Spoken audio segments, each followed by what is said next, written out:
The stars looked cold and distant from Admiral Jack Moore's office window on Earth's orbital command station. He stared at the latest message on his screen and felt his jaw tighten. Another insult wrapped in diplomatic words. "More of the same," he muttered, pushing the tablet away. For 50 years, since humans had joined the Galactic Union, Earth had been treated like the village idiot at a genius convention. The older space races, beings who had traveled between stars when humans were still figuring out fire, saw Earth as nothing but a primitive backwater planet filled with loud, short-lived creatures who had stumbled onto faster-than-light travel by pure luck. "Admiral, Dr. Bell is here to see you," his assistant's voice announced through the comm. "Send him in." Tom Bell walked into the office with the bouncy step of someone carrying good news.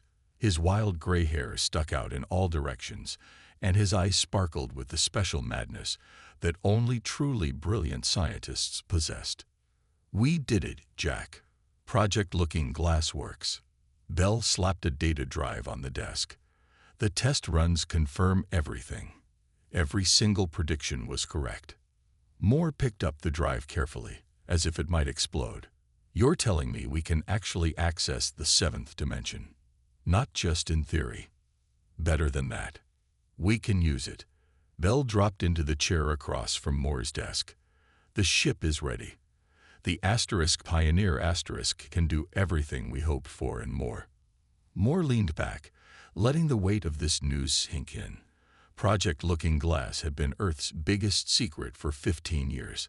While the rest of the galaxy laughed at humans for their basic technology, a team of Earth's best minds had discovered something that even the oldest races had missed: how to access and manipulate higher dimensions beyond the usual 4 dimensions of space-time. "Does it look like we wanted?" Moore asked. Bell nodded eagerly. "From the outside, it looks like any standard human ship. Outdated engines, basic weapon systems, nothing special. The Galactics will see exactly what they expect to see: another pathetic human vessel." A rare smile crossed Moore's face. "And they'll keep laughing right up until the moment they can't anymore." The timing couldn't be better. Just yesterday, the Talon Empire had sent what amounted to a final warning. The Talons, reptilian beings with advanced technology and an ancient military culture, had decided that human-controlled space was now in their protection zone. Everyone knew what that meant: submit or be crushed. "The Talon ambassador actually patted me on the head," Moore said, his voice flat. "He told me not to worry, that humans would be treated well as a developing species under their guidance." Bell's smile turned predatory. "Well, they're in for a surprise." Moore activated his secure comm. "Get me General Rivera. Tell her Project Looking Glass is green." Across the solar system, in a hidden shipyard within the rings of Saturn, the Pioneer waited. From the outside, it looked like a standard human exploration vessel, somewhat bulky and unimpressive. Inside was humanity's greatest achievement: technology that could fold space not just in the familiar 3 dimensions, but across 7 different dimensional axes. The other races could bend and warp the fabric of space-time. The most advanced among them, like the ancient Luminex, could even access a 5th dimension for their jump drives. But none of them had even theorized the practical applications of dimensions 6 and 7. How long until the Pioneer can deploy? Moore asked. "The crew is ready now. Captain Kelly has been running simulations for months." Bell looked at the galaxy map on the wall, where the Talon Empire's expanding borders were marked in aggressive red. "They can reach the border outpost at Alpha Centauri before the Talon fleet arrives." Moore nodded slowly. "Then it's time to show the galaxy what humans can really do." The laughter was about to stop. Captain Ann Kelly walked through the corridors of the Pioneer, nodding to crew members as she passed. From the outside, the ship looked like any other human vessel, unremarkable and technologically outdated by galactic standards. But appearances were deceiving. At the heart of the ship, hidden behind layers of security, was the Looking Glass engine, a marvel that would change humanity's place in the universe forever. "Captain on the bridge," announced First Officer Mike Wilson as Kelly entered. The bridge of the Pioneer was oddly designed. Unlike the sleek, minimalist control centers of alien vessels, it contained two distinct sections. The outer ring held standard controls and view screens, what any visiting alien would expect to see. But the inner circle, separated by a faint blue light barrier, contained equipment no outsider had ever witnessed. "Status report," Kelly said, stepping through the light barrier into the inner circle. "All systems nominal, Captain," replied Dr. Lisa Ward, the ship's dimensional physicist. "The looking glass engine is fully charged and ready for activation." Kelly took her seat in the command chair. Around her, 12 specialists monitored equipment that looked more like art than technology. Crystalline structures that pulsed with internal light, floating holographic symbols that changed shape with each passing second. "Communication from Earth Command, Captain," Wilson called from the outer ring. "Admiral Moore wants to speak with you." Moore's face appeared on the inner circle's private screen. "Captain Kelly, you have your orders. The Talon fleet is approaching Alpha Centauri. They expect to find a small human outpost, easily conquered. Instead, they'll find you." "One ship against 20, Kelly said. "From their perspective, we're committing suicide." Moore smiled. "That's exactly what we want them to think. This is the moment we've been waiting for, Anne. For 50 years, the galaxy has laughed at humanity. They think we're primitive, simple, predictable. Today, that changes." After the transmission ended, Kelly addressed her crew. "We all know our mission. The Pioneer is more than a ship. It's humanity's statement to the galaxy. Today we make that statement." Dr. Ward approached the captain's chair, holding a tablet. "Ma'am, I think it's time I explained exactly what will happen when we activate the looking glass engine at full power." The crew gathered around as Ward brought up a three-dimensional model of the ship. Standard ships in the galaxy operate in 4 dimensions. 3 of space, 1 of time, Ward explained. The most advanced races like the Luminex can access a 5th dimension for faster-than-light travel. But the looking glass engine lets us fold space across 7 dimensions. She manipulated the model, and the digital representation of the Pioneer seemed to multiply, creating overlapping images of itself. When activated, our ship will exist simultaneously across multiple dimensional planes. We'll be able to see and interact with normal space, but we'll also exist partially outside it. To the Talons, we'll appear to be in multiple places at once, or nowhere at all. "What about our weapons?" asked Chief Weapons Officer Dan Foster. Ward smiled. "That's the beauty of it.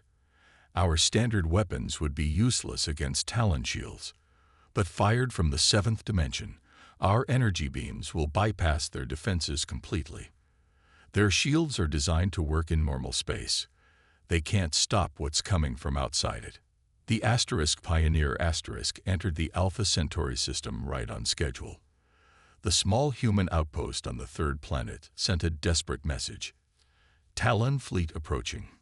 20 warships. Please advise." Kelly opened a channel to the outpost. "This is Captain Kelly of the Pioneer. Maintain your position. We will handle the Talon fleet."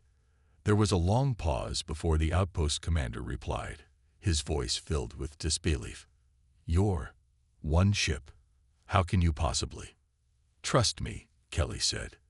"You're about to witness something no one in the galaxy has ever seen before." On the main view screen, the Talon fleet appeared. Massive, predatory vessels with designs that intentionally resembled the ancient reptiles of their homeworld. Beautiful and terrifying. "Looking glass engine to full power," Kelly ordered. "Prepare to execute 7th fold." Around the ship, reality began to bend. High Commander Vex of the Talon Empire stood on the bridge of his flagship, the Claw of Dominance *. His scaled skin gleamed under the bridge lights as he watched the small human colony on the view screen. Alpha Centauri was a modest settlement, barely worth his attention. Yet it represented something important, the first step in the Talon Empire's expansion into human territory. "High Commander, "We're detecting a single human vessel approaching," reported his sensor officer. "It appears to be a standard exploration ship." Vex's mouth stretched into what humans would recognize as a smile, revealing rows of sharp teeth. "They send one ship to defend their colony. How amusing." "The vessel is hailing us, High Commander." "Put them on screen," Vex ordered. "Let us hear what pathetic plea the humans have prepared." The view screen changed to show a human female with short dark hair and a determined expression. "This is Captain Ann Kelly of the Earth vessel Pioneer *. You are trespassing in territory claimed by Earth. Withdraw your fleet immediately." Laughter erupted across the Talon Bridge. Vex himself let out a hissing chuckle. "Captain Kelly," he said, savoring the moment, "your bravery is admirable but misplaced. The Talon Empire has decided to extend its protection to this sector. Your species is young and requires guidance. Accept our generous offer, and we will allow your colony to continue under our supervision." "That's not going to happen," Kelly replied calmly. "This is your final warning. Withdraw your fleet or face the consequences." Vex's eyes narrowed. The human showed no fear. "Interesting, but ultimately meaningless. Your single ship threatens my fleet of 20 warships. Perhaps humans are more delusional than we thought." He leaned forward. "Let me educate you, Captain. A Talon warship carries enough firepower to reduce your entire colony to ash. I command 20 such vessels. Your ship's sensors can verify this." "We're well aware of your capabilities, High Commander," Kelly said. "Are you aware of ours?" Vex turned to his tactical officer. "Scan their vessel. What weapons do they possess?" The officer performed the scan, then looked confused. "Standard human armaments, High Commander. Nothing that could penetrate our outer shields, let alone cause damage." Vex turned back to the screen. "Captain Kelly, I admire your courage, misguided as it is. As a gesture of respect, I offer you and your colony a choice.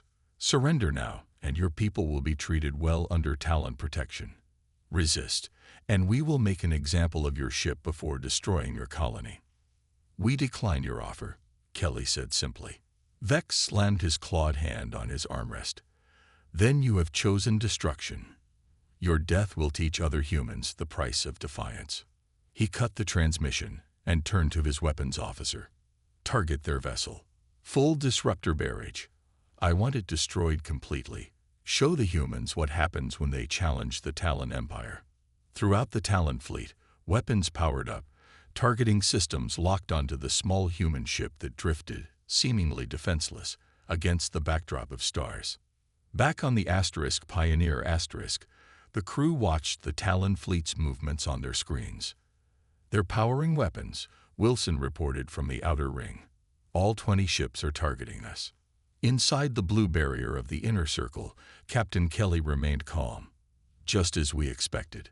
They're doing exactly what the Admiral predicted." "Looking glass engine is at full capacity," Dr. Ward reported. "Dimensional fold is stable." Kelly nodded. "Send the signal to Earth. Operation Revelation is proceeding as planned."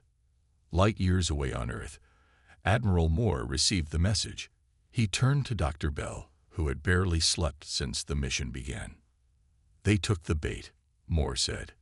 "The Talons are committing their full fleet against the Pioneer *. Bell's tired face broke into a wide grin. "Perfect. The greater the threat, the more impressive the demonstration."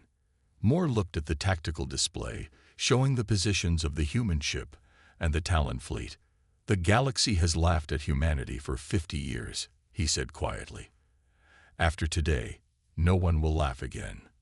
Back in the Alpha Centauri system, High Commander Vex gave the order that would change the course of galactic history. Fire. 20 beams of destructive energy shot from the Talon warships, converging on the small human vessel. The bridge crew of the Claw of Dominance watched with satisfaction as the combined firepower, enough to shatter a small moon, raced toward the Pioneer *. "Impact in 3 seconds," announced the Talon weapons officer. High Commander Vex leaned forward in his command chair. This would be a lesson the humans would never forget. 2. 1. The disruptor beams reached the Pioneer and passed straight through it. Confusion spread across the Talon Bridge. The sensors showed the human ship still intact, completely untouched by their attack. Weapons malfunction, Vex demanded, his tail lashing with agitation. No, High Commander, the sensor officer replied, his claws dancing over his console. Our weapons fired perfectly. They simply didn't affect the target. Impossible. Vex slammed his fist down. Scan that ship again. On the Pioneer Captain Kelly gave the order they had trained months for. Execute seventh fold. Now. Dr. Ward activated the looking glass engine's full potential. A low hum filled the bridge as reality around the ship began to bend in ways no alien race had ever witnessed. Dimensional shift complete, Ward announced. We now exist primarily in the 7th dimension, with only a partial manifestation in normal space. Kelly nodded. Mr. Foster, prepare weapons. Let's show the Talons something new. Aboard the Claw of Dominance the sensor officer's eyes widened in alarm. High Commander, the human vessel is changing. On the main view screen, the Pioneer seemed to shimmer and blur. Its outline became indistinct, as if it was both there and not there at the same time. What trickery is this? Vex hissed. Some kind of cloaking technology. Not cloaking, the science officer replied, his voice trembling. The ship appears to be existing in multiple states simultaneously. Our sensors can't properly lock onto it. Fire again, Vex ordered. All ships, fire continuously until that vessel is destroyed. The Talon fleet unleashed another barrage. Again, the energy beams passed harmlessly through the Pioneer like shooting at a ghost. Captain, they're firing again, Wilson reported on the Pioneer Kelly smiled. As expected. Mr. Foster, target their flagship. Single beam, minimum power. Let's give them a taste. Foster nodded. 7th dimensional targeting locked. Firing. From the Talon's perspective, what happened next defied all understanding of physics. The human ship, which their scans had shown to possess only weak, conventional weapons, fired a single thin beam of pale blue light.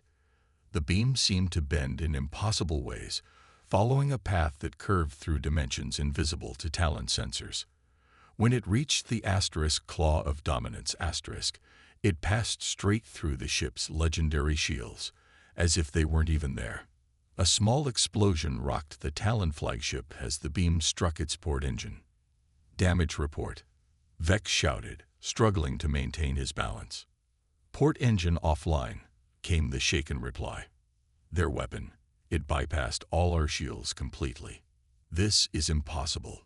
Vex stared at the view screen, his reptilian features frozen in disbelief. How can a primitive human vessel possess such technology? It violates everything we know about weapons physics. The communications officer interrupted his thoughts.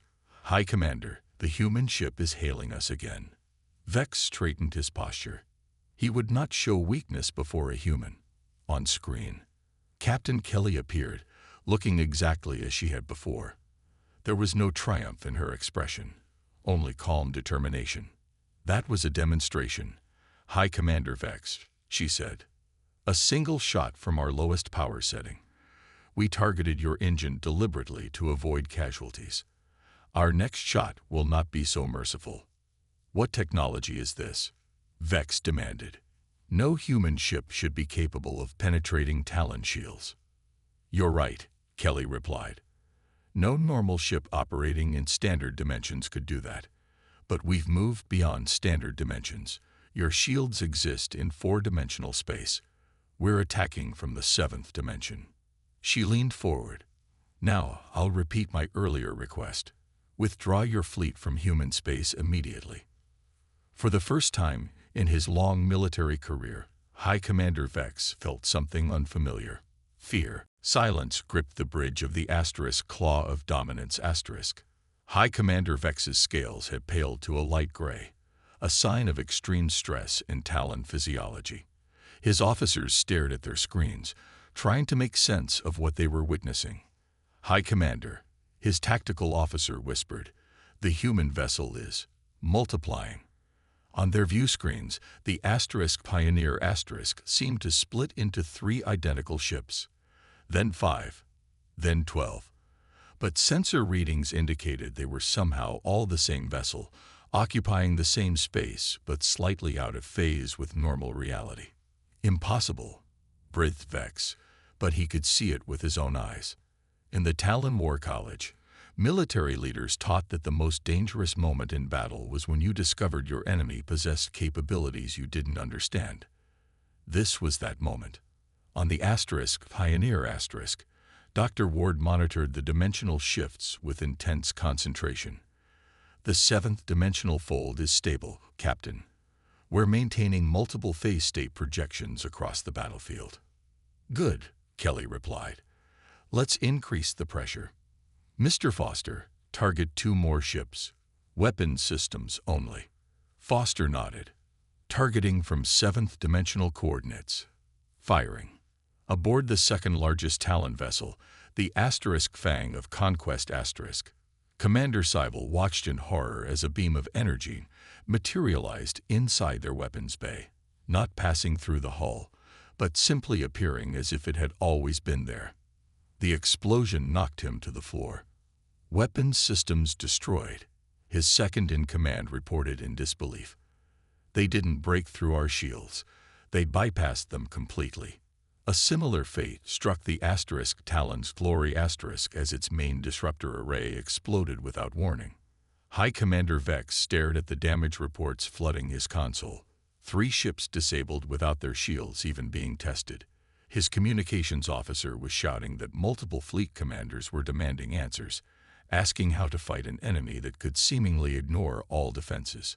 Open a channel to the human vessel, Vex ordered, his voice tight. Captain Kelly appeared on screen again. This time, Vex noticed something strange, subtle echoes of her image, as if she existed in multiple places simultaneously. Have you reconsidered your position, High Commander? Kelly asked. Vex struggled to maintain his composure. Captain Kelly, your technology is unexpected. Perhaps we should discuss terms. The terms remain the same, Kelly replied. Withdraw your fleet from human space immediately. Vex's pride warred with his tactical sense. The Talon Empire had existed for thousands of years by knowing when to fight and when to retreat. This was clearly a moment for the latter. I would be willing to withdraw temporarily while we consult with our leadership, he offered carefully. Kelly shook her head. Full withdrawal, High Commander. And a formal recognition that human territory is off-limits to Talon expansion. We'll transmit the coordinates that define our borders. Vex's tail lashed in agitation. You expect the mighty Talon Empire to retreat from a single human vessel. In response, the Pioneer seemed to shimmer again. This time, when it stabilized, it appeared to be inside the Talon fleet, somehow positioned between ships without having moved there in normal space.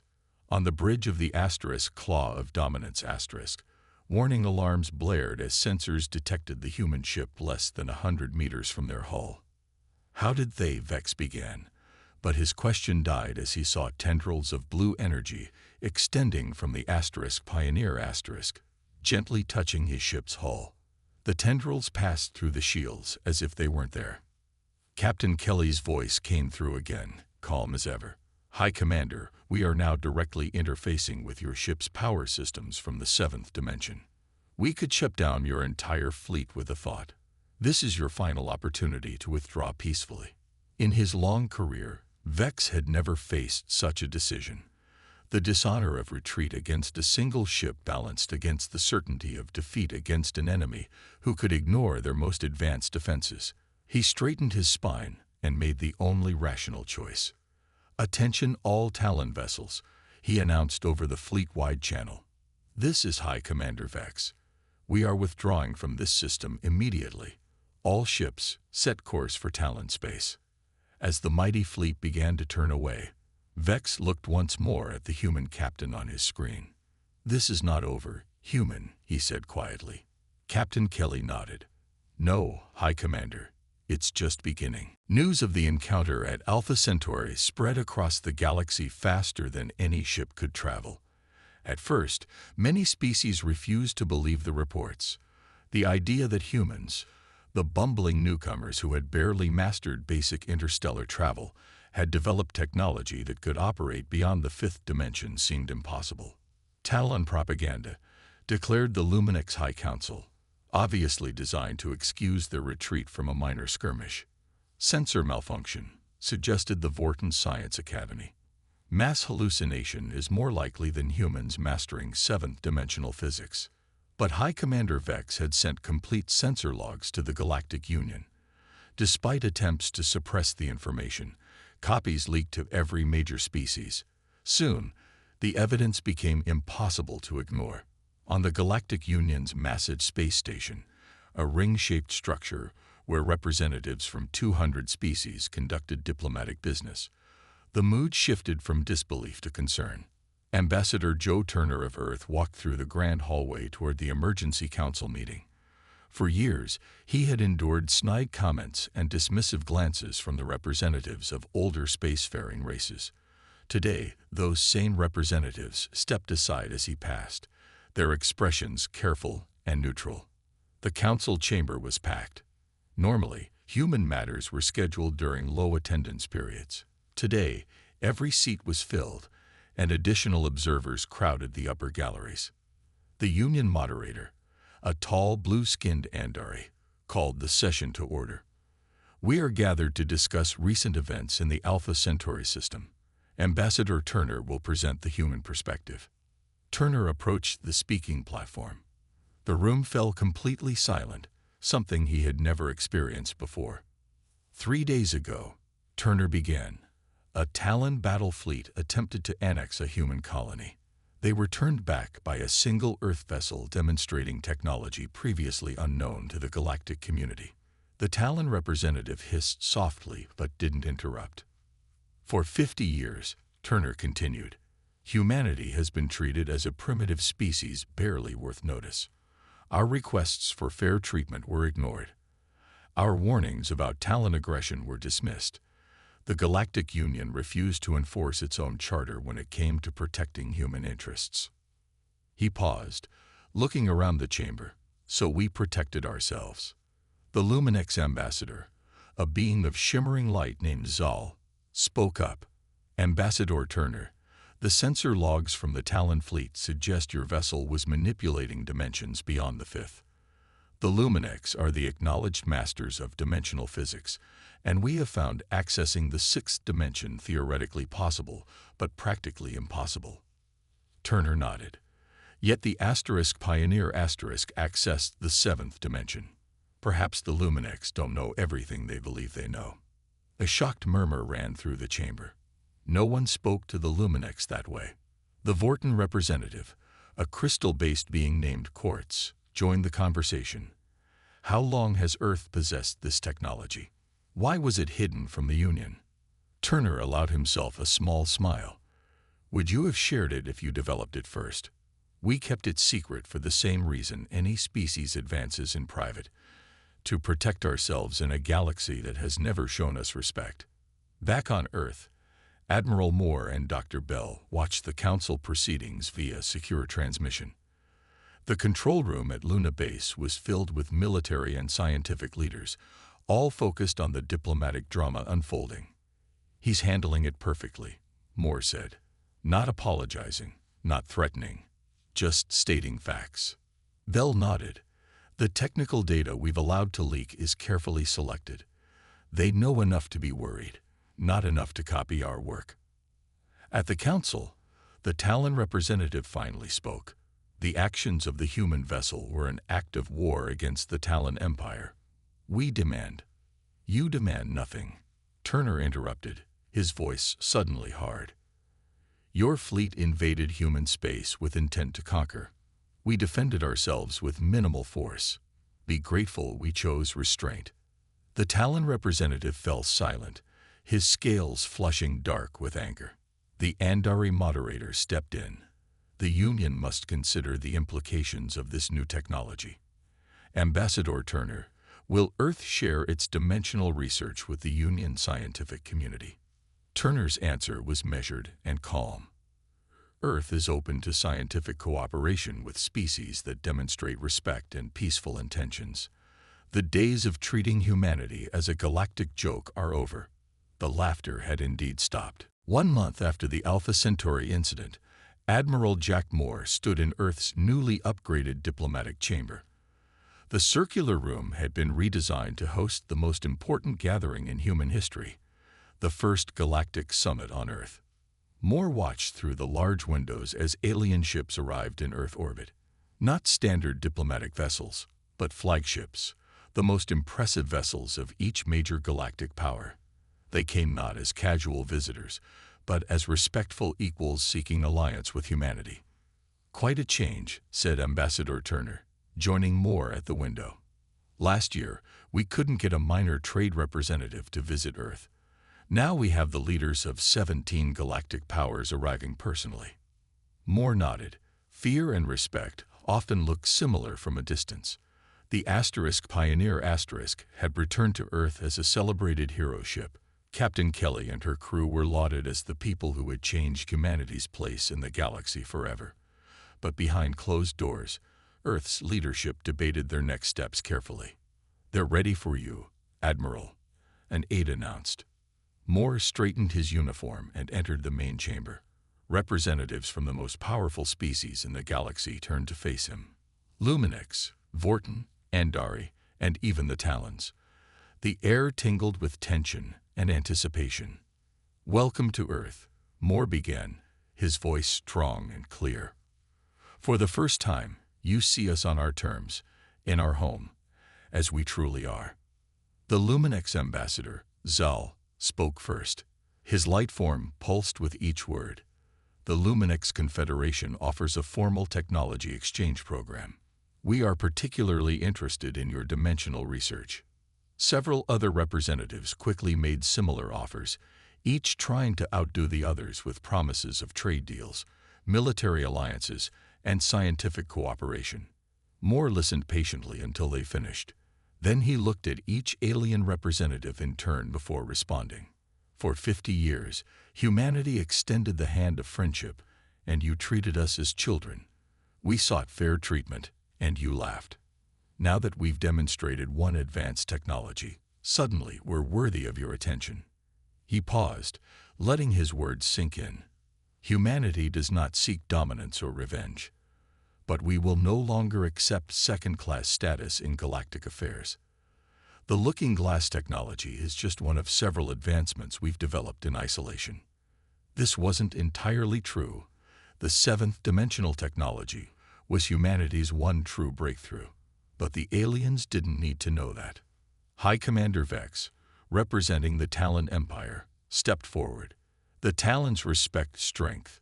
You have shown great strength. We offer alliance as equals." Moore looked at the Talon leader, remembering how his fleet had threatened a human colony just weeks ago. "We don't want alliances built on fear," Moore replied. "Earth proposes a new galactic charter, one that respects the rights of all species, regardless of their technological advancement or military power." He activated a holographic display showing the proposed charter. Equal representation, mutual defense, shared scientific advancement, true cooperation, not domination. The alien representatives began discussing among themselves, their various communication methods creating a strange symphony of sounds, lights, and movements across the chamber. The Andari moderator finally spoke. "Your proposal is unexpected, Admiral Moore. Many assumed Earth would use its new advantage to establish dominance, as most species would." Moore shook his head. "That's not our way. Humanity has learned from its own history that true power comes not from forcing others to submit, but from building systems where everyone benefits." Dr. Bell, watching from a side chamber, smiled as he saw the aliens' reactions shifting from suspicion to consideration. "Do you think they'll agree?"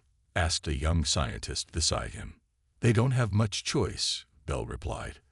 They know we can defend ourselves now, but more importantly, they're beginning to understand that we think differently. That might be our greatest strength. Back in the main chamber, the alien representatives were signaling their tentative approval of Earth's proposal. As the session ended, Ambassador Turner approached Admiral Moore. "So begins the new era," Turner said quietly. Moore nodded, looking out at the stars visible through the chamber's massive windows. "The galaxy laughed at us for 50 years. They're not laughing anymore. But maybe now, someday, we can all laugh together."